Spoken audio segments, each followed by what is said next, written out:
बार बार ये कहा गया है इस मंच से, एक बहुत बड़ी जानकारी दी है। ये जानकारी इस दुनिया में किसी के पास नहीं है जो इन्होंने दी कि आचार संहिता लगी हुई है। अब इस आचार संहिता के चक्कर में आप कुछ कर भी नहीं सकते हो। जो लोग जा रहे हैं उनसे मेरा निवेदन है कि वो चले जाए और जो लोग नहीं जा रहे हैं उनसे भी मेरा निवेदन है कि वो नहीं जाए। बस ये जाना और नहीं जाना, आजाद जी जा रहे हैं, सुरेंद्र जी चले गए थे, अशोक भी जा रहे हैं।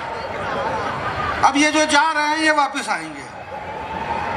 ये जो नगर निगम उदयपुर और इतना बड़ा लाखों रुपए इस मेले में बिगाड़ते हैं, इन लाखों रुपए बिगाड़ने के बाद में आज ये इतना बड़ा कवि सम्मेलन करवाया और इस कवि सम्मेलन में लाखों रुपए जो बिगड़े, इन लाखों रुपए के बीच में सिर्फ एक ही बात फंसी हुई है कि जो जा रहे हैं उनको वापिस आना पड़ेगा और जो आया है उसको वापिस जाना पड़ेगा। इस दुनिया में कोई भी स्थायी नहीं रहेगा, बाकी इसके अलावा कुछ भी नहीं है। मैं आपकी तरफ हूँ, ताली बजाने के लिए कहूंगा नहीं। आचार संहिता का मामला है, बार बार ये कहा गया है इस मंच से, एक बहुत बड़ी जानकारी दी है। ये जानकारी इस दुनिया में किसी के पास नहीं है जो इन्होंने दी कि आचार संहिता लगी हुई है।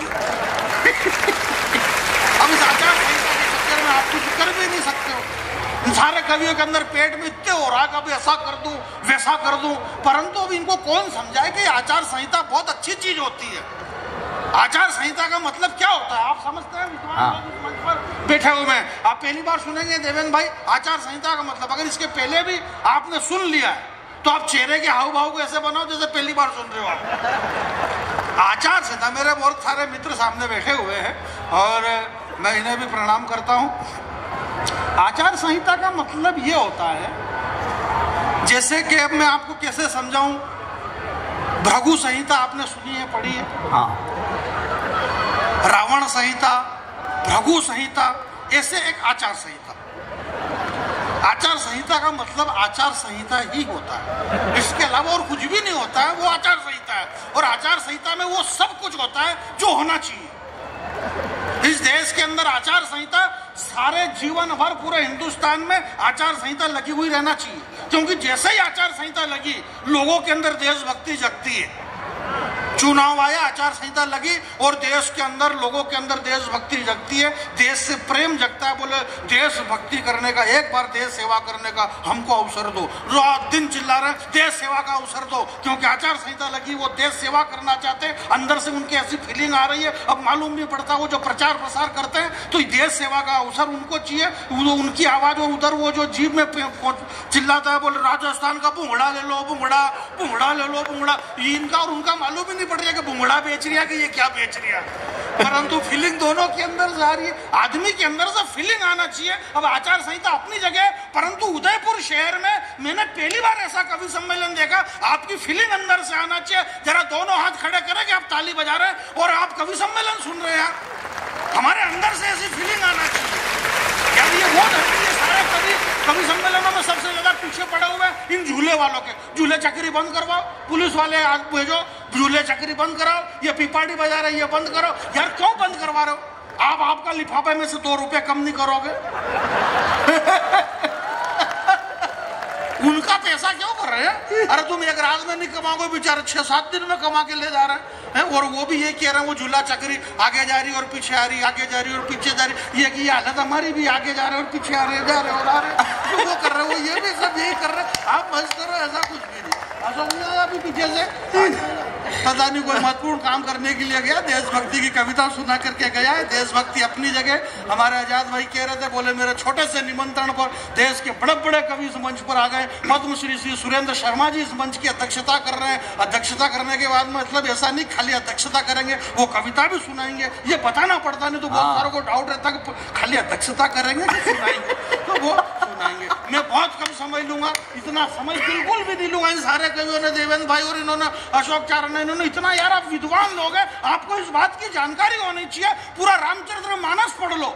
लक्ष्मण जी ने इतना क्रोध किया इतना क्रोध किया, जल को थल कर दूं, थल को जल कर दूं, लाऊं उतार सितारों को, सुरमे की तरह पीस दूं पृथ्वी और पहाड़ों को, तो सड़ा गला है धनुष किस गिनती में, सैकड़ों कोस ले दौड़ूं, इतना बल एक उंगली में। खूब उछल कूद करी, परंतु विश्वामित्र गुरुजी ने कहा कि तुम बैठ जाओ लक्ष्मण, धनुष तोड़ना अपना काम नहीं है। तो अब तुम चाहे जितने उछल कूद कर लो, यहाँ पे पद्मश्री सुरेंद्र शर्मा बैठे, धनुष ये तोड़ेंगे, अपन उछल कूद क्यों?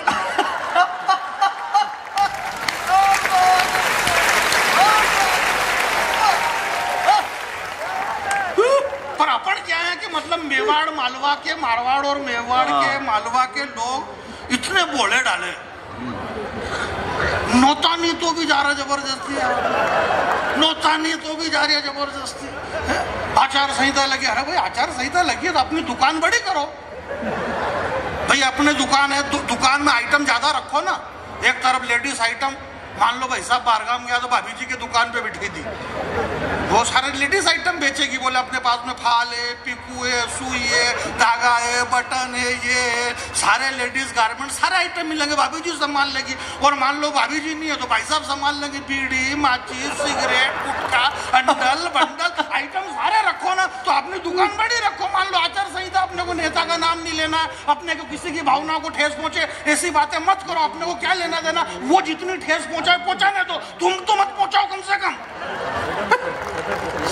अपन ऐसा काम मत करोगे, ऐसा हो जाए और वैसा हो जाए। ये तो दानवीरों की धरती यार, उदयपुर पे क्या कविता, और यहाँ पे क्या कवि सम्मेलन और क्या कविता सुनाएंगे। मैं बहुत साल पहले यहाँ पर आया था और हमारे अशोक भाई भी कह रहे थे कि मैं बहुत बरसों से यहाँ पे आ रहा हूँ, बहुत साल पहले, मेरे को भी ध्यान नहीं है। मेरे को लगता है शायद जब ये पृथ्वी जो थी इसको हिरण्याक्ष समुद्र में ले गया और भगवान विष्णु ने फिर वामन अवतार लिया और अपने दांत के ऊपर इस पृथ्वी को उठा करके लाए। 28 दिन तक भगवान विष्णु और हिरण्याक्ष राक्षस का भयंकर युद्ध हुआ। लाखों साल हो गए इस बात को, शायद उस समय आए होंगे, क्योंकि बहुत साल तो तभी होते हैं।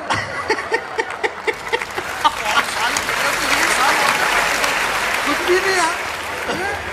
जिस समस्या इसमें ये आ रही है कि देश की सबसे बड़ी समस्या, अब हमारे सीआई साहब सामने बैठे हुए था, ये ज्यादा हाइट है, बोले कितना लंबा आदमी, कितने लंबे पुलिस वाले।